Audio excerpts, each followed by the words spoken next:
It's Sandra. Welcome to another episode of Asexualise, my asexual life. This is a place to be for education about asexuality. So subscribe and hit the bell icon right now. So, what are the fears asexuals have about being asexual in this highly sexualized world we live in? So, there's so many myths and so many stereotypes about asexuality that simply aren't true, and we're left to pick up the pieces of those stereotypes. We're here to deal with the fallout of people not understanding asexuality and what it really is.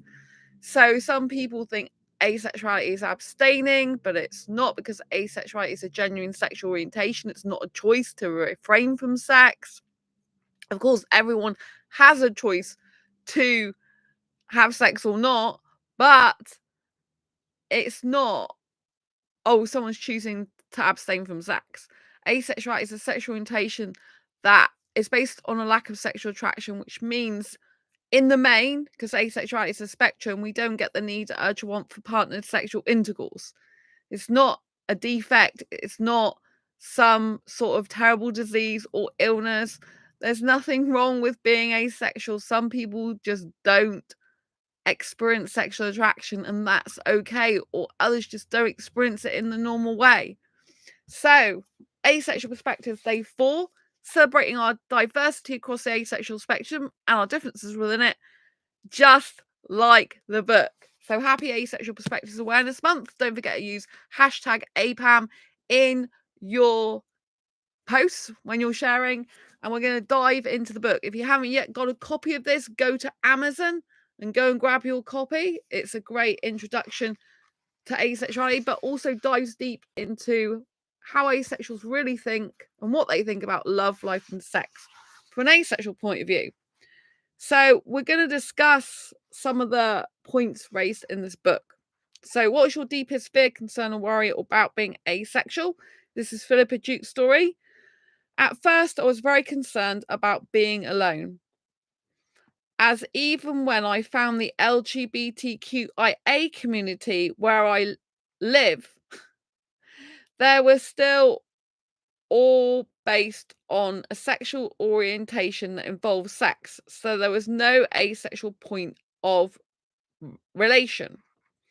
The three asexuals in the group were so cliquey that I think they were so used to being the only super special asexuals in the world, and they were unable to accept there are others, such as myself and my friend. My friend has been an absolute pillar in this, as without her, I wouldn't even know what an asexual was, and where would I be today without that knowledge. I can really relate to her and talk with her about this, which is something I value greatly, along with our friendship in general. I have reached the healthiest mental place in my life so far, and I am very happy with my life now.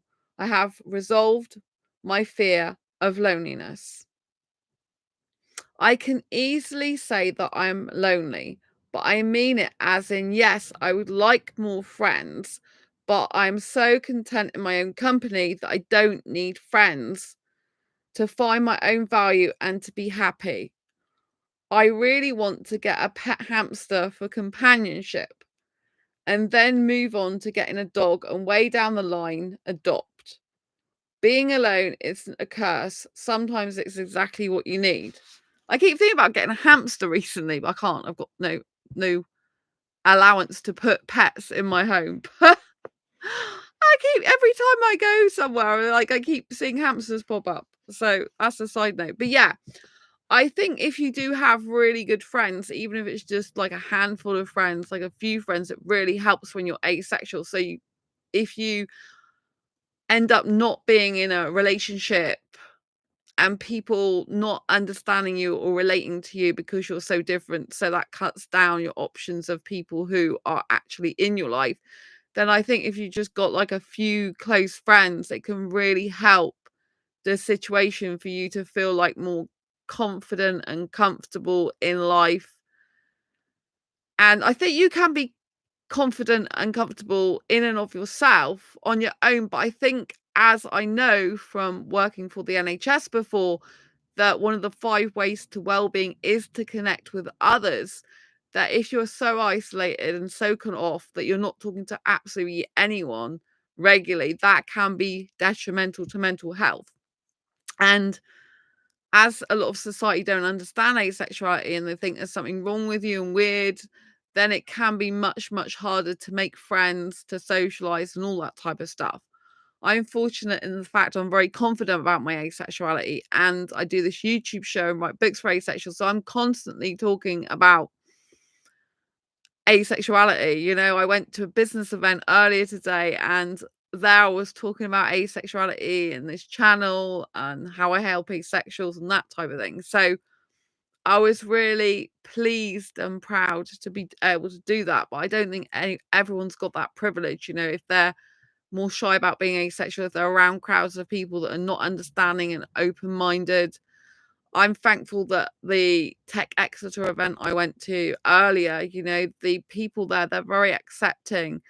One guy was older, and as far as I know, he was, and he was saying that he'd heard of it before, but he'd only heard of it in like the last 10 years. And so, you know, because it's a like modern society these days, he was getting at that now these things are more heard of. So I thought that was an important observation. And I think it's really good for asexuality, you know?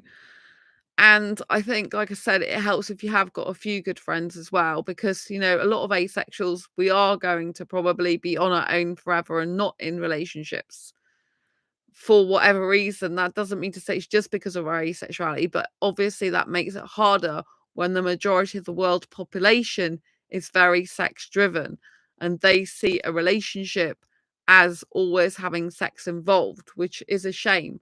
I really hope as time goes on and more people understand asexuality and hear about it, that people can come to the terms with the fact that not everyone likes, wants, or needs sex, and that is perfectly okay. It's okay to be different. It's okay to have a need that is not wanting sex.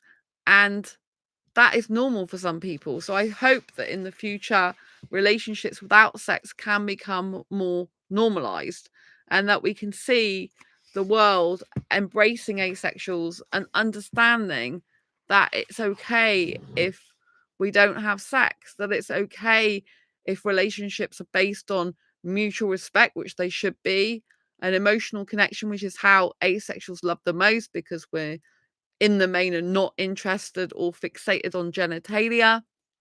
And I hope the world can see how much of a better place having a relationship with no sex involved can be the reality.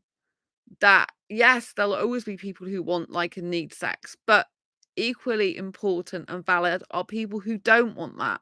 And I would love to see going forward in society many more instances where people are having mixed sexuality relationships that are based on the fundamental good things about a good healthy relationship, such as, like I said, mutual trust, respect, such as people being kind and caring and considerate to one another, having each other's back, being true bestest friends, having the strength and support for each other emotionally, mentally, spiritually.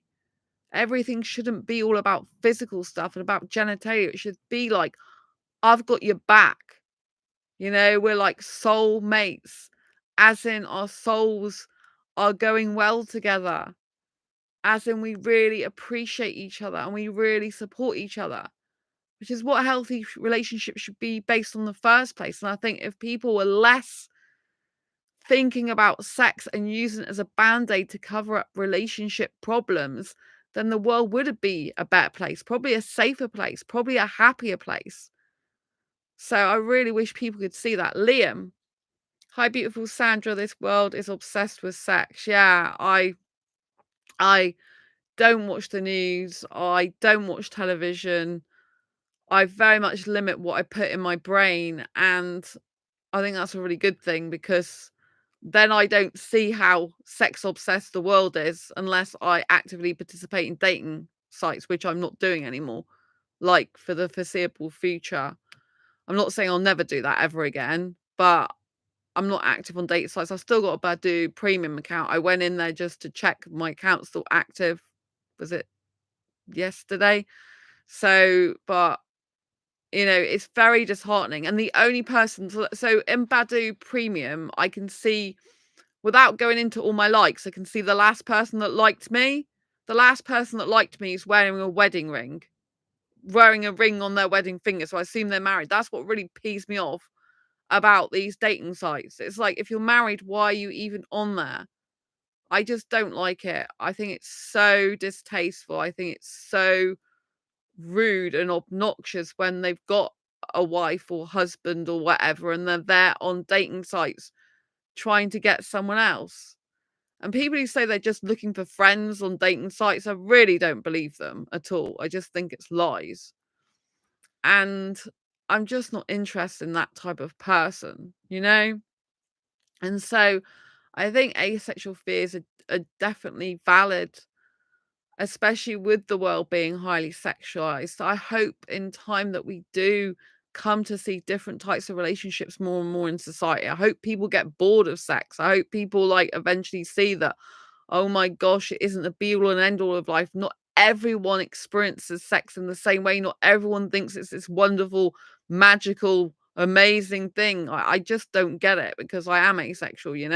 I mean, I get it from a theoretical point of view. I've had sex in the past. I do understand it on some level, but I don't understand why people can't see the beauty in not having sex, why people can't see the beauty in having relationships without it, and a deep emotional connection, spiritual and mental connection being so much vitally better in so many other ways. Yes, I guess if people are sexually inclined and they want sex, if the other stuff's in place, like emotional, mental, and spiritual connection, and then they have sex, yes, I guess that makes it a better experience if the sex act itself is good feeling for them.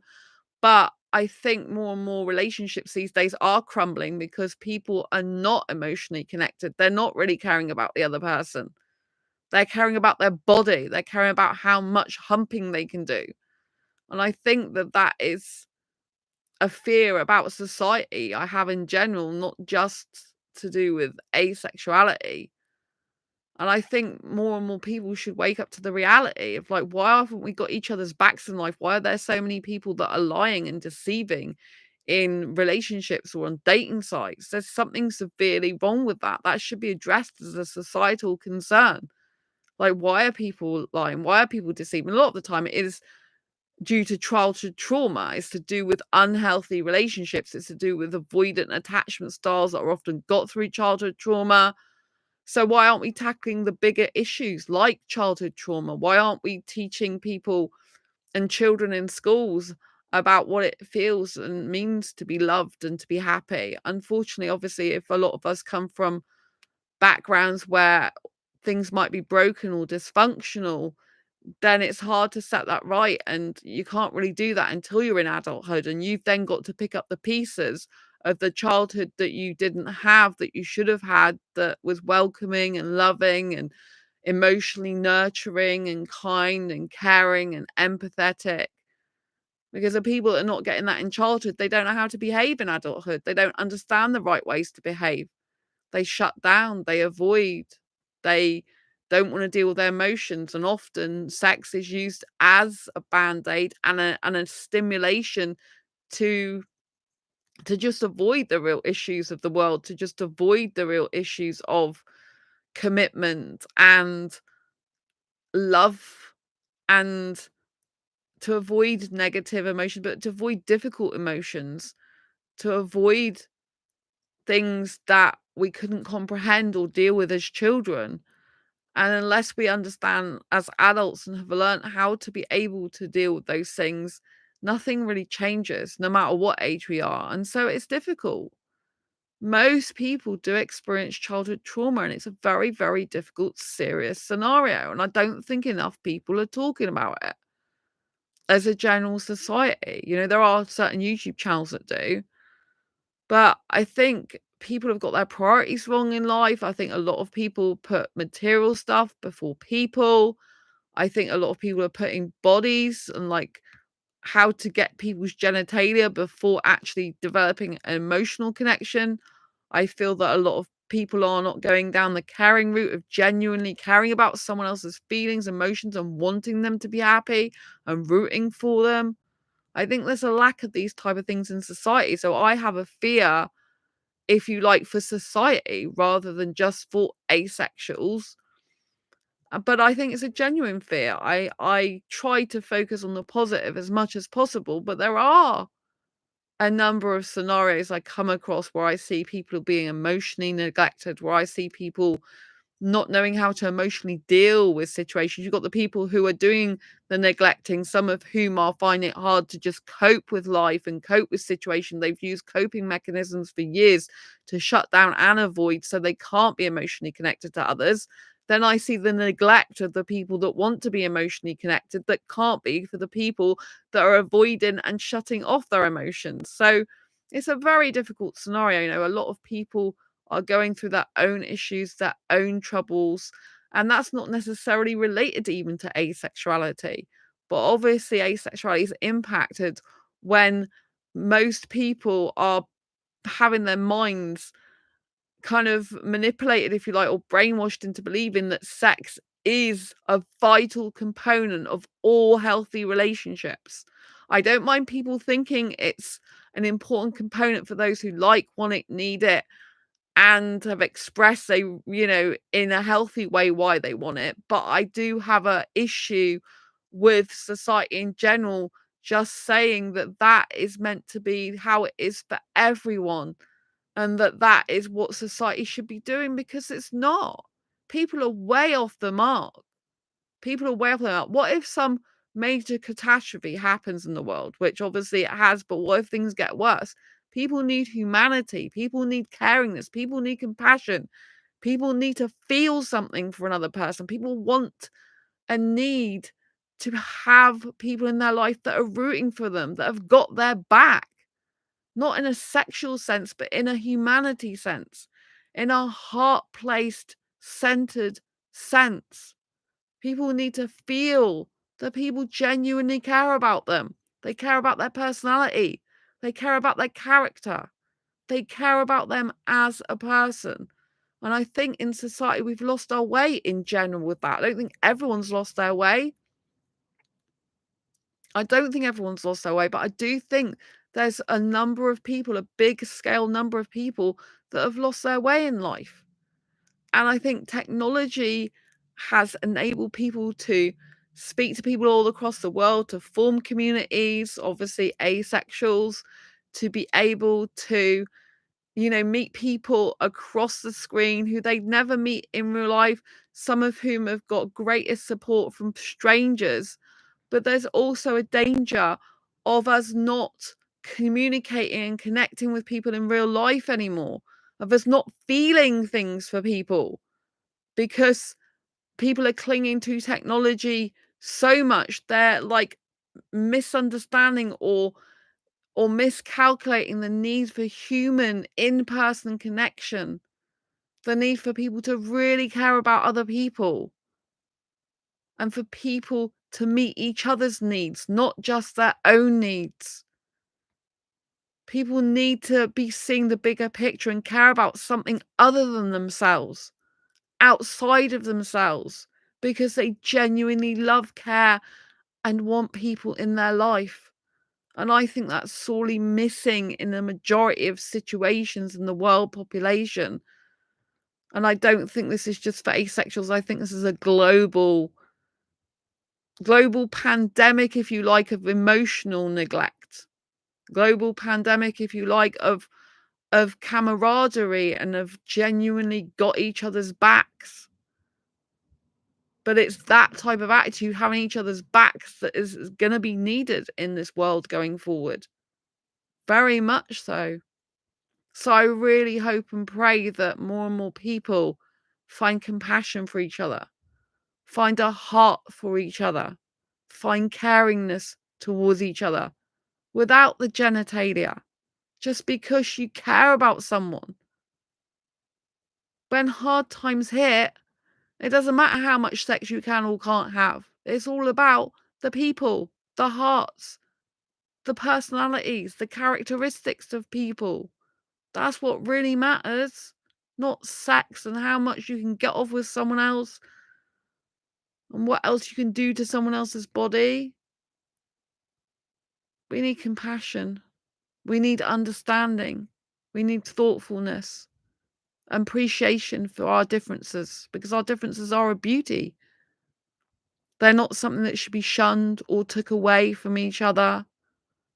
They're not something that should be suppressed or repressed. They're not something where one person's better than the other. We're talking about being human and having humanity. That's my fears and worries personally. And I hope over the coming years people will start to value emotional connection more, because I think some people are just losing it. They're losing their ability and way to see that we need each other. People need each other. And I hope that we can foster more understanding, love, and happiness together. Love is love. What does it matter? What gender, what race, what sexuality, what religion you are? So long as you're being kind and caring towards each other. Not thinking violence is the answer. Because it isn't. It doesn't solve anything. It doesn't stop someone being the religion or sexuality or gender or race they are, regardless of whether you're kind to them or not. But being kind to someone outside of yourself is a human, beautiful thing. And I hope we continue to see that in the future. I hope we continue to see each other in the beautiful lights and shades of dark and colour that we can be. Let's go on to the next view. This is Hannah's story in Asexual Perspectives. What's your deepest fear, concern, or worry about being asexual? This book's on Amazon. It is probably never being fully accepted or ending up alone just because I'm not interested in the same stuff as almost everyone else. I know there is nothing wrong, but the world sees it differently. The sheer amount of time someone has been surprised when I say I don't find a model or an actor attractive and try to convince me that they are hot is just saddening. So yeah, we have to understand that people think differently to each other. And I'm an asexual who can find someone hot aesthetically, but a lot of asexuals don't relate to that language. It's not who they are. Just go to Liam and chat. A good thing, I am aromantic asexual. One thing less I have to worry about. So yeah, for aromantic asexuals that don't experience romantic attraction, it can have things that are less worrying. But the person I originally talked about in here, Philippa Duke, they're on the aromantic spectrum, and so are a lot of other asexuals. And so just because someone's aromantic asexual, they lack romantic attraction, doesn't mean to say they still don't want companionship. I mean, I know Liam's different because some people like being on their own. Liam likes being on his own, but I'm saying there's still aromantic asexuals that do feel lonely, that do feel left out, that do feel lost. There's aromantic asexuals in here, like I said, Philippa, and other people. So it's important that we understand that just because we're asexual doesn't mean to say we don't need love. Hi, Jonathan in chat. Doesn't mean to say we don't need caringness, don't need compassion, don't need kindness. Some aromantic asexuals, they still do want to be in a relationship. It's a different to conventional and traditional relationship. Some aromantic asexuals like, for example, being communities, even in living arrangements. They want to live. I personally like living on my own, but they want to live with one person or more people in a community relationship rather than a romantic relationship. And again, I think that is a good thing if more and more people want that and can get along in that way, because then you can build a very supportive community around you. You can build something that feels stable and more stronger because you've got more than just one person around you. It's like having your own family. You're choosing your own family. And I think that's important. There's a saying that you can't choose your blood family, but you can choose who you have in your life as your family. And I think that's so important. I think it's very important to realize that we can have other forms of relationships without sexual attraction, without romantic attraction. And I think the more we can think about being in communities where we genuinely care about each other and we want to know how each other's day is, we want to know what's going on in the other's life. I think the more we can foster love and understanding and compassion and kindness, and the world needs more of that. It's crying out for it, really. There's so many people right now, I'm sure, who are really experiencing difficult times because there's a lack of consistent communication, because they do feel lonely. And asexuals can feel lonelier than a lot of people because we're not usually in the societal norms and conventions. This means that a lot of our friends or family or people we know are going to be paired off, married in a traditional marriage scenario. And so they're going to have children and wife, husband, or partner and kids. And for some asexuals who don't want that, a lot of asexuals don't want it. There are some asexuals that still do want that. It's very difficult because there kind of feels like a disconnect between what we want without sex and what the world actually wants and goes about in their daily business with having sex. You know, sex is not just about the genitalia, it's about the fact that lots of people have sex to have children and continue the race, the human species, right? But where is the human species headed? Is the human species headed towards more compassion, towards more kindness, towards more love, towards more light, towards more positivity? Like what are those people doing by keeping the human race going? Are we fostering better communication, healthier ways of loving each other without genitalia? What are we doing as a society? You know, it begs the question. But asexuals, I think, do obviously have a valid point about being alone. Some asexuals have come to terms with the fact that they're not going to pursue a relationship and they feel they're going to be alone forever. And that's hard hearing that, right?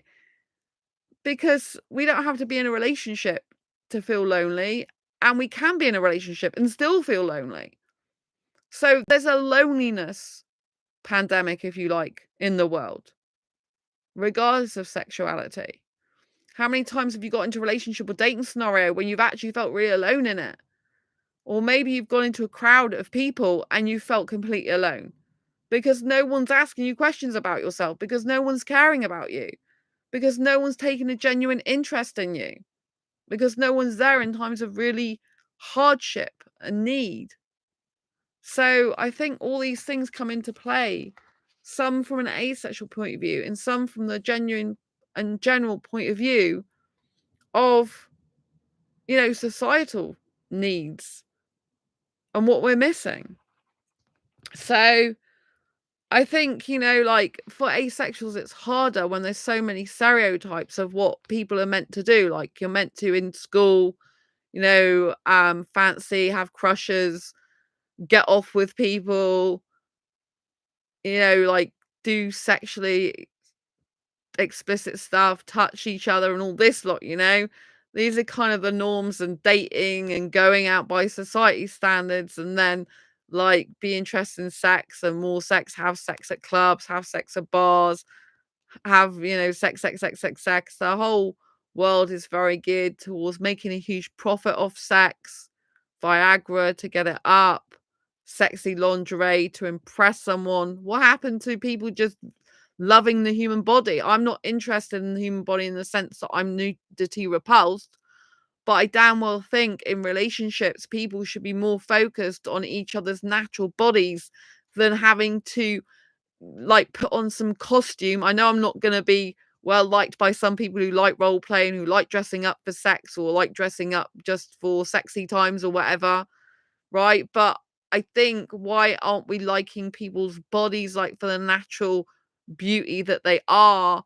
Even though I'm making repulse, I'm generalizing here. Like, why aren't we liking people's bodies the natural way they are? Why are we having to have someone as a society that's predominantly geared towards sex, having to have people dress up to make themselves look better for sex, to make them look more attractive, like with the latest like clothing, like the latest bunny suits or the latest frilly knickers or frilly underwear as they called in usually g-strings, and like, what the hell is that? It must be so uncomfortable. I don't understand people who wear them, but never mind. And like, I see sex shops on the high street, for example, and it's like they've got sex toys and they've got lingerie and then they've got like role play stuff and handcuffs or God knows what else. And it's like just such a big profitable market is sex, and trying to make yourself look the part for your partner to find you attractive. I just find it's really insulting. I'm like, what happened to just like actually liking the person's body? Actually exploring that body, saying that that bodies are imperfect and that's okay. That you don't have to put on some outfit to look gorgeous. You don't have to put on some outfit to turn someone on. You don't have to like paint your nails a certain way or wear fake eyelashes or wear eyeliner or get loads of tan all over your body to feel like you're attractive. What happened to like just being attractive because of your personality? Just being attractive in your own natural beauty with your beautiful natural hair, your beautiful natural smile, your imperfect skin, your imperfect body tone, your imperfect body shape. What happened to that? Why isn't society seeing people's individuality as a beautiful thing? Why are they trying to make everyone like robots and everyone put on a show to be wanted, to be needed, to be liked and loved? And why are people saying in order to be loved in a relationship, you need sex? It's crazy. Jonathan, to play devil's advocate, sometimes outfit plays into aesthetic attraction, also applies to liking your own appearance, especially as a trans femme. Okay, that's a valid point. I understand.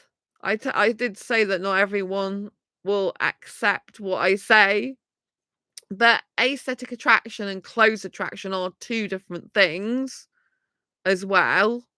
And because I have aesthetic attraction, but I also have clothes attraction, which are two separate things I guess some people might put together. But I understand where you're coming from, Jonathan. And I appreciate you saying that. I just wish people would like people for naturally who they are. I think a lot of people in society don't like themselves because they're not accepted for who they are, with their own skin, their own hair color, their own skin color, their own body shape, their own body size. And I wish more people would accept people the way they are rather than who they want others to be. Having to, like, when I was having sex with my last long-term ex, which I haven't been in a relationship with him for over 13 years. Well, 13, yeah, 13 years this October it'll be, so 12 and a half, if you like, because we're in 2024 now. It was November the 5th, sorry, 2011, when that relationship ended, right? But if you go back through my videos, you will see in one of them, I found a Santa outfit that my ex gave me. And this wasn't so I could look pretty in the Santa outfit, which I did. It was so that I could look pretty for him having sex with me. That was why he bought it. And so for me, that just made me feel disgusting and horrible. Not the actual outfit itself on me. I looked beautiful in it, really pretty, but the fact that that's what he bought it for. And like you'll see on here, I actually ripped it up or cut it up, I think, with scissors. And I showed that because I found it in the bottom of an old wardrobe. Like, and it's just, you know what I mean? I know some people love that type of thing. I don't. I just find it like, why do you have to dress up to be something? If someone finds you attractive, they should find you attractive. I agree with the sentiment that society shouldn't tell us who we are meant to be. Thank you, Jonathan. You know, and I just find it so infuriating that people are always meant to hide who they are, to be attractive, to be loved. They're meant to put on some act or put on some outfit, or they're meant to put on some makeup or put on some fake stuff on top of themselves, which makes people feel that they're not enough, that they're inadequate, that something's wrong with them, and it's not. Years ago, we didn't have all of this stuff. Do you know what I mean? And people were still loving each other's bodies. People were still caring about each other. People were still in tribes helping each other out and stuff like this. There's been some humanity lost, I think, over the years. And I think some of stuff like that is wrapped up in sexual obsession, pornography. I think some of it is wrapped up in sexual addiction. And sexual addiction is a real thing, just like love addiction is, just like dating addiction is, which is why I've gone on a dating detox. There's lots of different addictions. I think most of us at some point in our life, if not currently, have got an addiction of some sort. Whether it's repetitively doing a task, whether it's liking a certain type of person over and over again. Maybe he's no good for us, right? We've all got those things about us that are not great, and I do understand that and appreciate that. But I think, you know, that society should stop focusing on the wrong thing and start focusing on the right things of compassion and understanding, of breaking down the barriers of difference rather than putting them up and say, hey, you gotta like wear this, do that to fit in or to be accepted for who you are. I just think it's a total wrong message. And I think something should be done about it. But only can we, as individuals, do something about it to make sure that we're doing something about it collectively, because we can't control each other. We shouldn't want to, right? Otherwise, that's dictatorship. And we should be willing to work together in harmony with each other. You know, I can't say too much because of confidentiality, but I did meet someone in the last 24 hours who was gender fluid, and they said they don't usually say that to people. Because they said that they, you know, they are part of the LGBT community, and I said, "Did you want to tell me how you're part of that or not?" Because I felt like part of me wanted to know, because obviously, uh, LGBT plus QIA, the A stands for asexual and some other stuff, and so I don't very often come across someone in the specific setting I was in, which was a business setting, from the community. So they told me, and I don't know if there was any other people around at the time. So that was really nice of them. I really appreciated that, you know. Um, so that's all I can say really. But I just, you know, thought it's so important. I said my best friend's gender fluid, which they don't mind me saying. So hello, focusing on the good things is too much work for most people, I guess.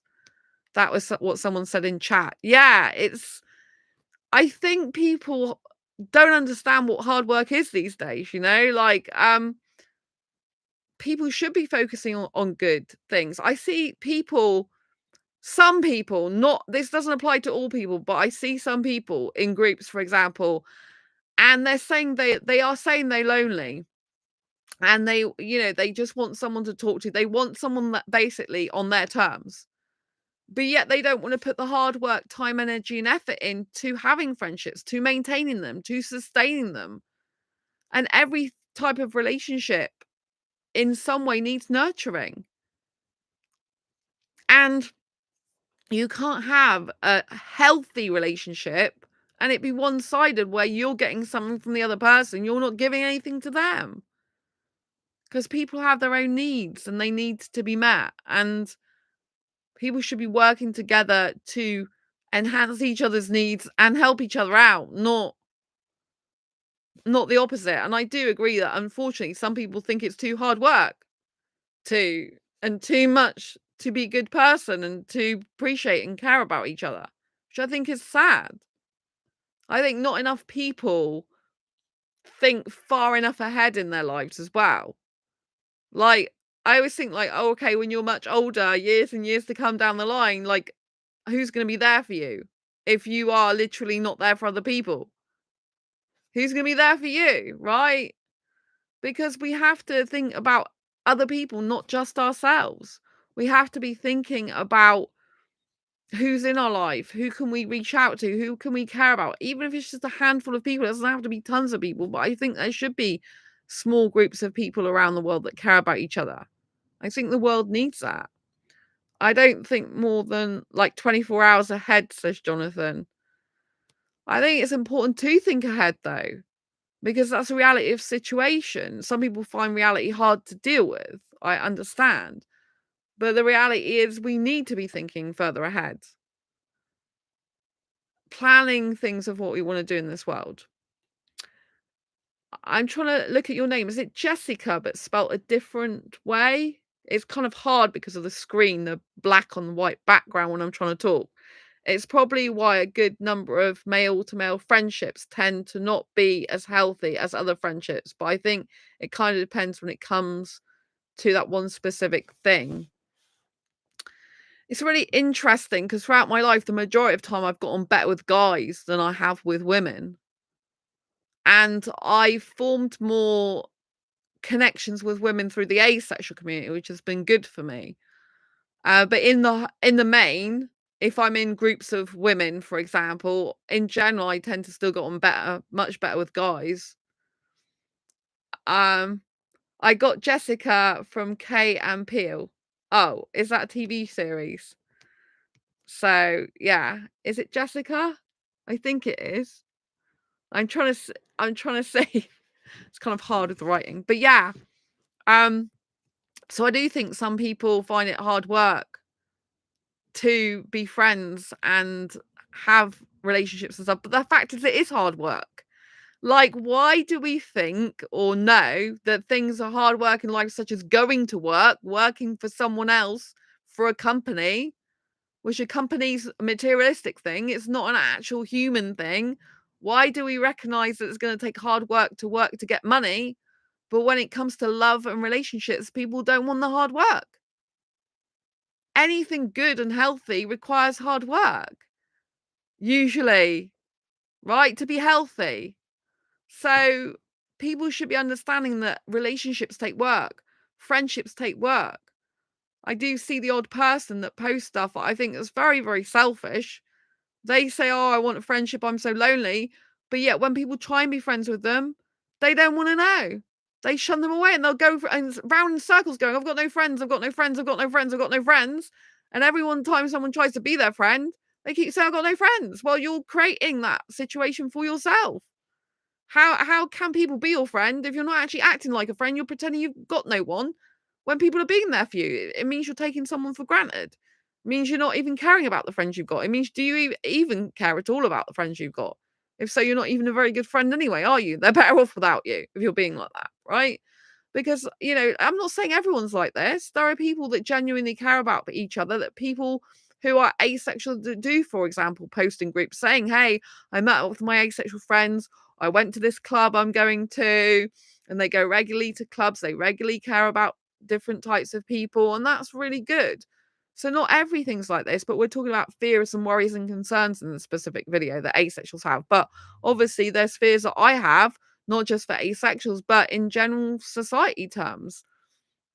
Like, since when has anyone had a healthy relationship without working at it? But I know that a lot of families are dysfunctional, a lot of background histories in generational families are dysfunctional because they're not taught that you need to work at relationships. They think that having a TV screen there is communication.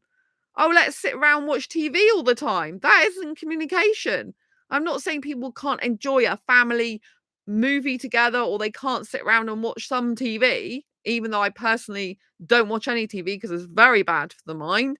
But it's actually making people, enabling people to be avoidant of communication and real connection. You're not communicating with another person and connecting with them actually person to person when you've got the TV there and there's a soap opera on or some series or something. The communication requires talking to each other about each other's needs, wants, desires, about what the other person's thinking and feeling. And this is why we're going around in society with so many people bottling up their emotions that's manifesting themselves in physical pain, manifesting in mental illness because of suppressing and repressing emotions. We're not taught how to have healthy communication. Even now, I'm still learning more and more about having healthy communication, how that plays out, how that looks. Because that's not something I'm used to personally. I'm not going to divulge all my personal background, but that's something that I haven't been taught. I was never taught in schools. A lot of people don't get taught in schools, uni, or college. Many people don't get taught this stuff. The only reason they find this stuff out if they come from a background that isn't focused on healthy relationships, for example, and then most people only seek this stuff out themselves when they realize, hang on a minute, this is not a healthy relationship, this is not a healthy friendship, this is not a healthy acquaintanceship, if that's even a word. So that's when they seek stuff out. Some people could be aplatonic and not realize, I suppose. Yeah, I mean, it's a lot of people. I don't Aplatonic is not a phrase I'm particularly knowing about. So, absence of platonic attraction are you talking about? Because A usually means absence of something, like A for asexual means absence of sexual attraction. A in front of romantic, put together aromantic, means absence of romantic attraction. I don't have any platonic attraction. So I don't have platonic attraction. I'm a romantic person, but that doesn't have anything to do with a healthy relationship or not. So, but platonic attraction isn't the same as being able to have a healthy relationship, or because having a healthy relationship is to do with communication with others. So you don't have to be attracted to someone to have, or not attracted to someone to have healthy communication and connection with someone, if that makes sense. So healthy relationship is based on all different types of relationships, like who like acquaintances, people you speak to in the street, people you speak to in groups you might go with. It's how you communicate effectively with multiple different types of people without attraction even being involved.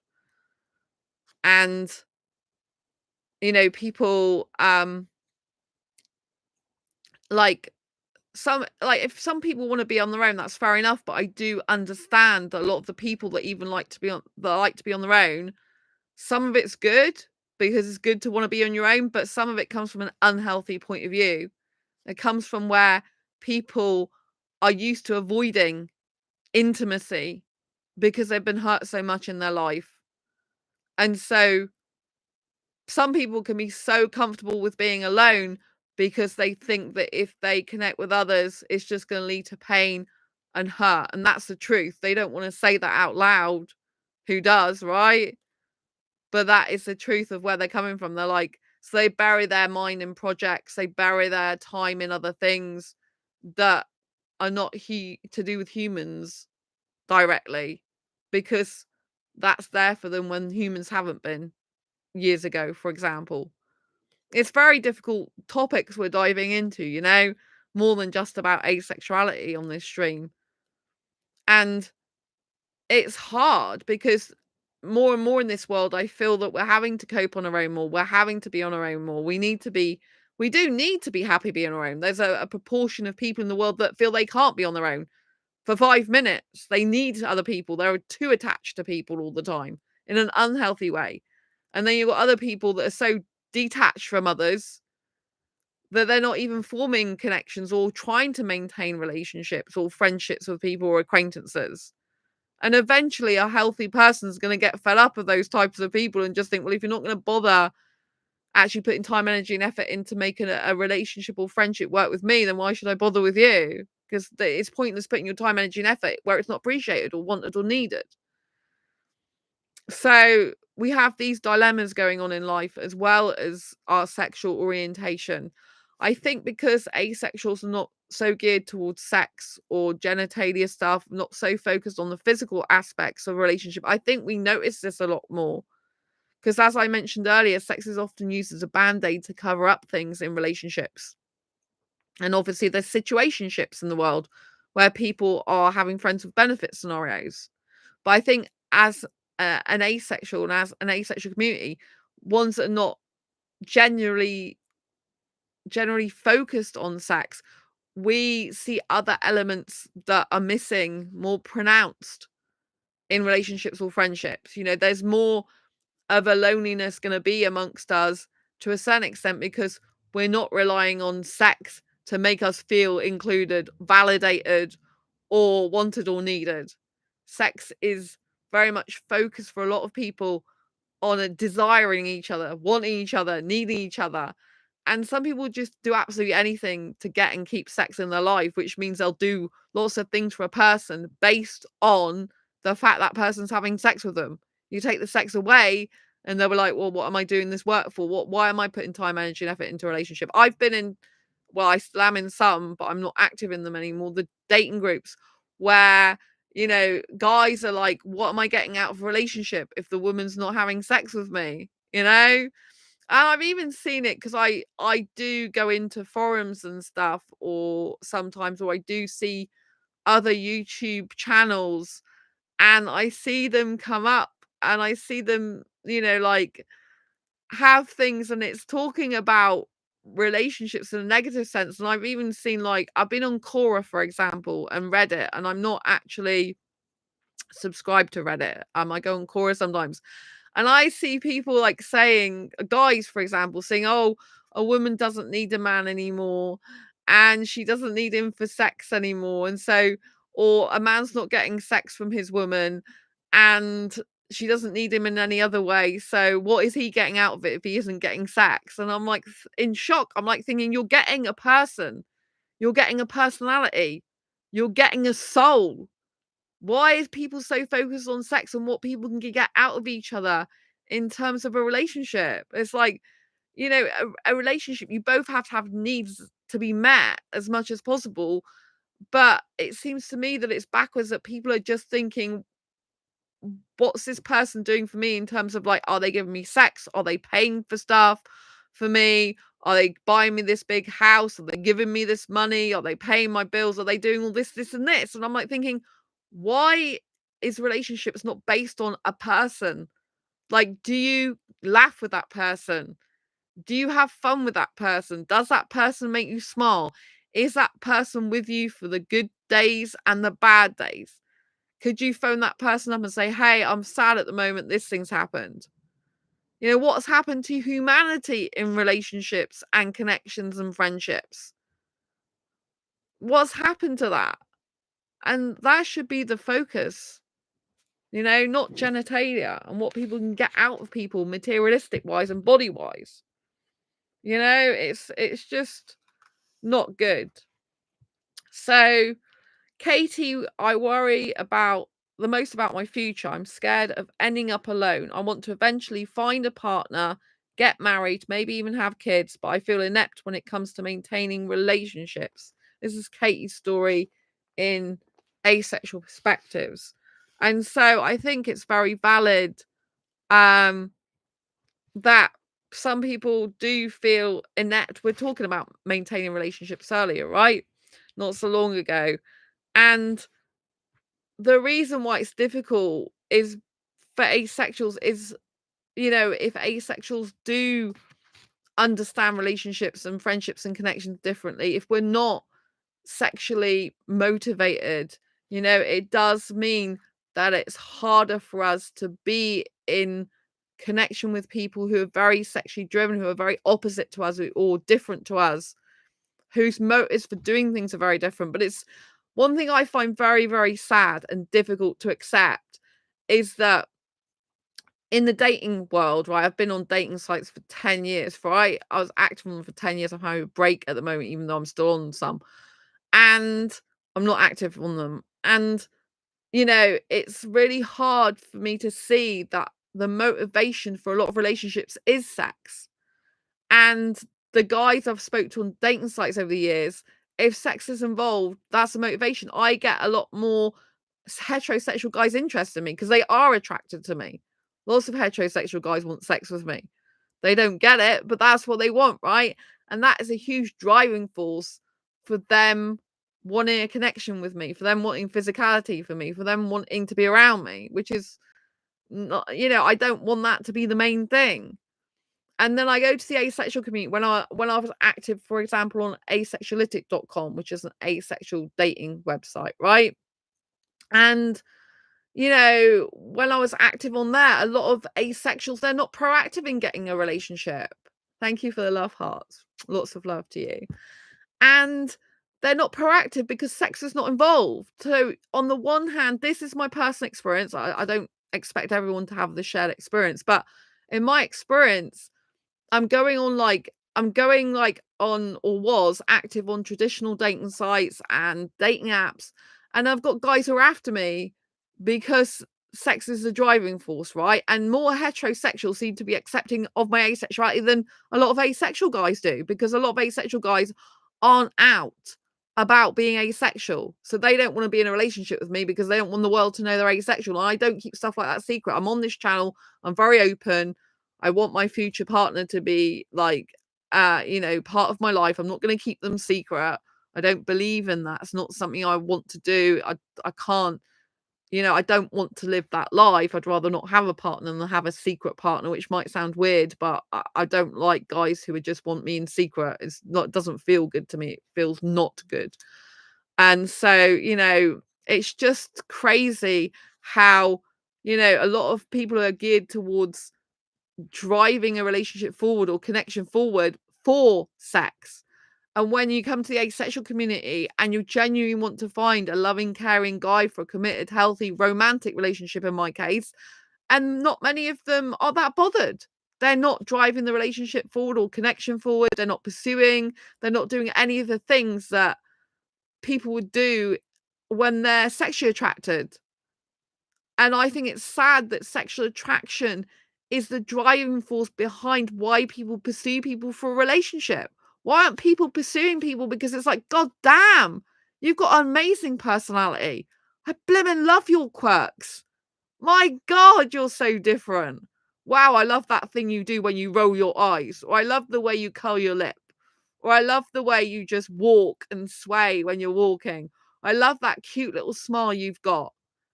I love being around your aura. I love the fact you're different. I love the fact I've got shared things in common with you. Why isn't that the driving force? And it really makes me sad when I see that there's such a disparity between sexuals who driven by sex and sexual energy and sexual connection. And that's why people are being pursued a lot of the time for a relationship and for a connection. And it's a complete opposite extreme amongst a lot of the asexual dating sites and community sites and community groups, even for a relationship, that no one's pursuing people. They're like, oh, I want a relationship, but no one's actually putting themselves out there to actually say, this is what I'm looking for in a relationship. No one's reaching out to people in private message a lot of the time. In fact, in a lot of asexual groups, it's considered inappropriate to reach out to someone in a private message. It's like, well, how else are you going to make connections? How are you going to start conversations from dating groups? I allow that in my dating groups. I'm all for it. So is it a sin to be LGBTQ? Just a question. That's a very inappropriate question, and of course it's not a sin. It's not a sin to be yourself, for God's sake. God is wonderful anyway. I talk to God every day. I've got a very special relationship with the God that I personally know. I don't expect everyone to agree with me or believe in God. I believe in God and the universe. I'm spiritual and I'm not very religious, just for background on me, in case you want to know. Like, I talk to God directly, don't go through Jesus, don't believe in the Holy Spirit, which is a thing most people believe in. I'm very spiritual. So, Jonathan, I think it's a troll comment. Yes, I think it's a troll comment as well.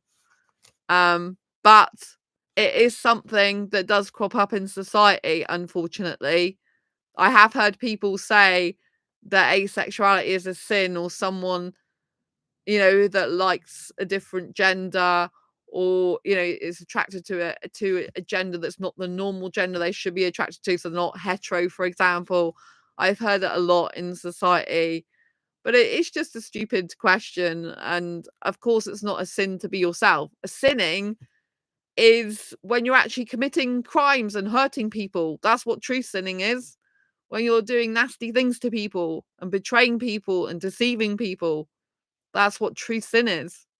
Not who you're having a sexual or unsexual relationship with and what gender you like and stuff like that. A sin is when you're being horrible and nasty to people. That's actually what a sin is. And I think more people should understand that. So, thylacine story from Asexual Perspectives. This is on Amazon if you haven't got your copy yet. People's prejudices about being different, I guess, is what thylacine fears. It's sad. Some people think you're sick, or worse, that you're just a loser who can't get a date. Hey, I've turned down marriage proposals, so I'm not someone who can't get a date. And I think this is so important, because I hate it when people are like, oh, you just can't get laid and that's why you're asexual. One is, not everyone wants to get laid in the first place, and you shouldn't put value and worth and validity on someone as to if they can have or get sex or not. That is completely ridiculous and stupid. And I personally have loads of guys wanting sex with me. Loads of guys who definitely 100% have sex with me if I would let them, but I don't, and I don't want to have them, right? I often joke, well, I wouldn't say often, but I have joked in the past, that if I liked sex, I could have a different guy to have sex with every single night of the week. On dating sites, it's easy for me to get that if I want it. I get guys in my inbox on Facebook who've got nothing to do with me being on a dating site that want it. And I'm not interested. So I hate the assumption that asexuals are asexual because they can't get sex or can't get a date. It's absolutely stupid. Whether you can have sex or not is irrelevant to asexuality. Asexuality is not impotency. It's not a physical disability that stops you having sex. That's not asexuality. That's a physical disability that stops you having sex. Or a medical condition that stops you having sex. It's not asexuality. Asexuality is a genuine sexual orientation. We don't get the innate need or desire for partner sexual intercourse, basically, in a nutshell. Like, it doesn't, you don't have this need, urge, or want if you're a pure asexual. It doesn't innately come from you. Jonathan, there's a song called It's a Sin by the Pet Shop Boys. Yes, it's true. There is a song by that. But people have got all their, how can I put it? They've got things messed up. Some people have, It's not a sin to love someone who's the same gender or different gender to you. It's not a sin to love someone who is a different sexuality to you. It's not a sin to be a different sexuality. It's not a sin to be a different skin color. It's not a sin to be a sin to be a different race. Sinning is being nasty and horrible to people, and I do understand what thylacines and where thylacines coming from. It's like, why do people's value depend on how much sex they are or are not having, and their worth? It's absolutely ridiculous. I don't understand why people as a society gauge people and look down upon people who are not having sex. People who don't have sex at all in any way, shape, or form are not going to get a sexually transmitted disease. I'm saying in any way, shape, or form, because obviously if you exchange genital fluids in some way with having intercourse, you could get it that way. So if you're not doing that, no sexually transmitted diseases, no sexually transmitted infections. These type of things, you know what I'm saying? There's benefits to not having sex. I don't know why people's value is valued on whether they're having sex or not. It's ridiculous. You know, and asexuals are not a loser. Just because you're not having sex doesn't mean to say you're a loser. What are you losing? What are you losing by not having sex? Nothing, because if you haven't had sex before and don't want it and don't need it, you're not losing anything. There's no lack there. People's mentalities are like, oh, that person's lacking in something because they're not having sex. No, someone who doesn't need, want, or like sex is not lacking in the thing that they don't want, like, or need in the first place. In fact, it would be a burden to have something that they don't want, like, or need in their life. Just picture you've got some, I don't know, something you don't like in your life. Maybe you've even got a relative that stays with you and you don't want that relative in your life and it's actually a burden to you. How is that healthy for you? Do you know what I mean? It's like that type of thing. You've got something that's a burden to you. I'm saying people should be burdens to people, but if people impose themselves or people are actually around someone who, for example, some people have family members who are cantankerous, narcissistic abusers, right? You don't want that as a burden. Some people view sex as something that isn't pleasant, that is repulsive, that is disgusting, that they don't want, like, or need, right? So why would that person's value or them losing something be based on the thing that they never want, liked, or need in the first place? It makes no sense at all. No sense. But then there's a lack of sense in the world, isn't there? And that's a whole other topic we could go into. Right, so what is Juanita's deepest concern, fear, or worry about being asexual? My biggest concern is that I desperately want a relationship and a life companion, and to my previous knowledge of the gay girl scene, no one is going to want a long-term relationship with someone who wants sex rarely. Well, as I've spoke about in this book before, there is actually someone in this book who's asexual and there with a bisexual person. I think it's Robin. I think it's Robin's story. I did read it out in the last few days. So yeah. Oh, right. No, so Robin is with another asexual person in this. So it's not Robin who's with the bisexual. I got that wrong. But it's Robin that is actually in a relationship with another asexual person that's working out great. So there are people who are asexual in relationships with other people who are asexual and don't want sex. So that gives hope. And I know people in real life, 2 couples in the UK who are both asexual, as far as I know, sex repulsed, and they're happily married. Both these are young couples. When I say young, I think I know one couple's in their 30s, and I don't know what the other couple is, whether they're late 20s or early 30s. I think they might be in their 20s, but they're both happily married. And so Robin actually is a person in the Asexual Perspectives book that is actually with another asexual. So I think we do have to remember there are asexuals out there that want relationships with other asexuals, but it does take time, energy, and effort to put into a relationship. Unless you're prepared to do that, it's not going to work. You know, and these people knew they were asexual before they came to a relationship. They really both wanted to make something work. Choose whatever sexuality you are. You've got to want what you want for each other, right? You've got to want the best for each other. You've got to work together. But I do understand there's a lot of fears in the asexual community about relationships. It's hard when the majority sexuality is still heterosexuality. It's hard for them, for heterosexuals, for example, in the sexual community, to understand how it's possible to have a loving, caring, committed relationship without sex. And it is, because you don't have to have sex to have a loving, caring, committed relationship. It's only people that have driven for years that you do have to have sex in order for it to be healthy and a happy relationship that's caused the issues. Whether you have sex in a relationship or not shouldn't be the determining factor of to whether that relationship is happy or not and healthy in general. However, I understand people do have their own needs. So some people do need, want, and like a relationship that has sex. And that's perfectly fine if the other person wants, likes, and needs sex and it's consensual as well, and everyone's enjoying themselves. But what it's not okay to do as a society is to think that all relationships have to include sex for it to be happy and healthy. People can have very beautiful soul connections, love without romance connections, love with romance connections. They can have loving, healthy, caring, committed relationships with kissing, hugging, cuddling, holding hands without sex or without even touching. Some people are touch averse. We don't really speak about those people. Some of those want a relationship as well without touching involved. So, as I say in my Diary Confessions book, which is a bestseller, just come out in hardback actually now on Amazon, only the people who are in a relationship should define the relationship. No one else. Right? So only the people who are in the relationship should be the ones defining the relationship. No one else. No one should be defining what a relationship should look like and how it's, the best other than the people that's in it, because they've got to be in it with each other.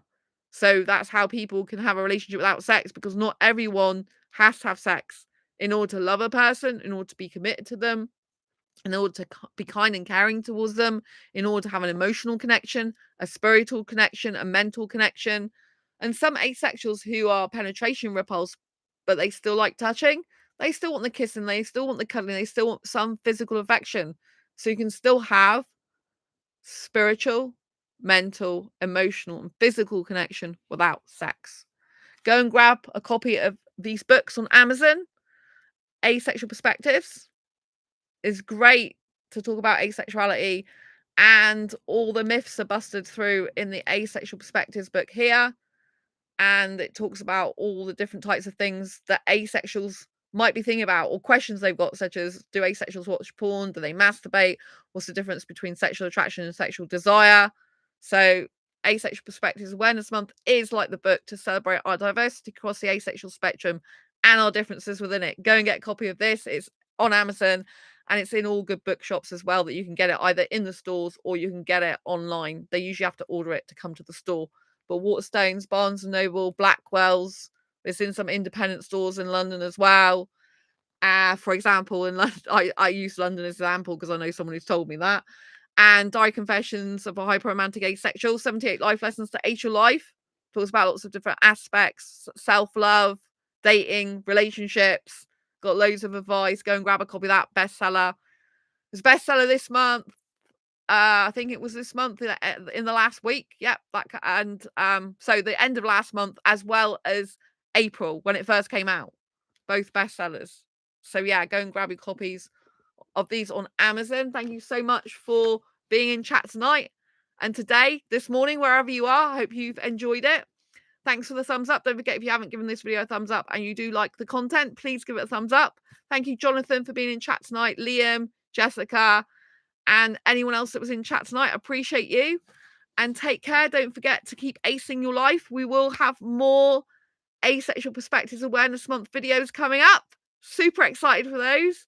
And don't forget to subscribe if you haven't already subscribed. And those viewers who watch this channel that are not yet subscribed, what are you doing? Please subscribe. It really helps the channel out. It really helps to raise awareness of asexuality and make this world a much more acer place for all. And don't forget to, like I said, thumbs up, share this video with a friend, anyone who may benefit from it, and have a great ace day. Take care, lots of love. See you soon. And yeah, keep being you. Thanks a lot. Take care. Happy Asexual Perspectives Awareness Month. Celebrate our diversity across the asexual spectrum and our differences within it. Lots of love. Subscribe and hit the bell icon so you never miss another episode.